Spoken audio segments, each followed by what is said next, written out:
মই ৰিলিফ ল'বলৈ আহিছিলোঁ, কথাটো শুনক। বাইদেউ কওকচোন কি ল'ব গৈছিলে? ৰিলিফ ল'ব গৈছিলে। এই নাজিৰা কালী মন্দিৰৰ সমীপত যিটো আমাৰ ষ্টেচনৰ ওচৰত তাত যিখিনি মানুহ আছে সেই মানুহখিনি আজমল ফাউণ্ডেশ্যনৰ পৰা এটা মানে টোপোলা আহিছে। আজমল ফাউণ্ডৰ ৰিলিফ ল'ব গৈছিলে আৰু আপোনাক দিয়া নাই চাগে, কাৰণ আপুনি হিন্দু। এনেকৈ কথা হৈছে, আপুনি এইটোৱে ক'ব, কাৰণ আপোনাৰ ভাইৰেল হ'ব লাগে, এইটোৱে চেষ্টা। কিবা খাই আছে, সেইটো কৰি আছে, ভাইৰেল হ'ব পৰা নাই। আপুনি জানে যে এইটো ভিডিঅ' বনালে আমি ভাইৰেল হ'ম, সেইটোৱে কথা হৈছে। ৰাইজ এয়া দেখিছে, এয়া আনাৰস আমি আগতে সপ্তাহে আনি খাওঁ। ৰাইজ চাই আছোতো, আপুনি আনাৰস সপ্তাহে কিনি আনি খায় বুলি তেওঁলোকৰ নিজৰ কাষ্টৰ মানুহখিনিয়ে লৈ ল'লে। আমি কাষ্টৰাইজ কৰিবলৈ যোৱা নাই, কোনো ইয়াত হিন্দু মুছলিম নাই।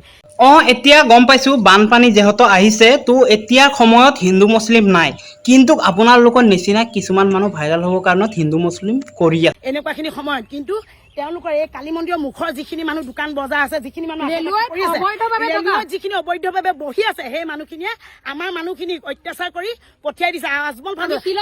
কিন্তু আজমল ফাউণ্ডেশ্যনৰ বস্তুটো কি অকল মুছলিমহে পায় নি, অসমীয়াই নাপায় নি?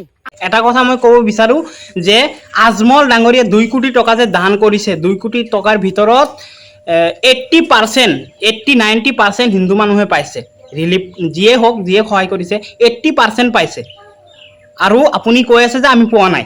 আজমল ফাউণ্ডেশ্যনৰ হওক যোনেই নহওক, কালী মন্দিৰৰ সমীপত যাতে কোনো মানুহে ৰেচন নিদিয়ে, কোনো মানুহে ৰিলিফ নিদিয়ে, মই আপোনালোকলৈ সকলোকে অনুৰোধ কৰাইছো। আপোনাক চাইতো মোৰ এনেকুৱা লগা নাই যে আপুনি দুখীয়া, তো ৰিলিফ লৈ ইমান কিয় উল্টা পুল্টা ভিডিঅ' বনায়? মানে কোনোৱে ৰিলিফ দিব নালাগে। মই এটা কথা ক'ব বিচাৰোঁ, কৈ আছে যে কোনোৱে ৰিলিফ দিব নালাগে, যদি ৰিলিফ নিদিয়ে, ইমান মানুহ কষ্ট কৰি আছে, কি হ'ব সিহঁতৰ? আপোনাৰতো টেনশ্যন নাই, খাই দাই একদম বিন্দাছ আছে। কিন্তু এইবিলাক মানুহক চাক, আৰু এইবিলাক উল্টা পুল্টা ভিডিঅ' নবনাব। উল্টা পুল্টা ভিডিঅ' বনালে কিন্তু এইটোতো ৰষ্ট নহয়, বেয়াকৈ ৰষ্ট মাৰি দিম একদম। ইহঁতি পাৰিলে পিটিবলৈ থাকিব।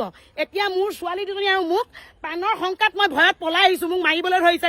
আপুনি একদম ভয়ত পলাই আহিছে, একদম আপোনাৰ ছোৱালী আপুনি একদম মাৰিব কাটিব, আপুনি ভয়ত পলাই আহিছে। আপোনাক কোনোবা মাৰিব পাৰে নেকি? আপুনি একদম চাই আছো, গুণ্ডি হয় আপুনি।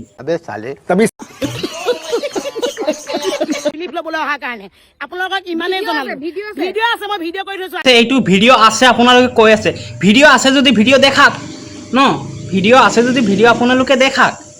এনে এইবিলাক মিছা মিছি ভাইৰেল হ'ব কাৰণত এইবিলাক বকি থাকি লাভ নাই।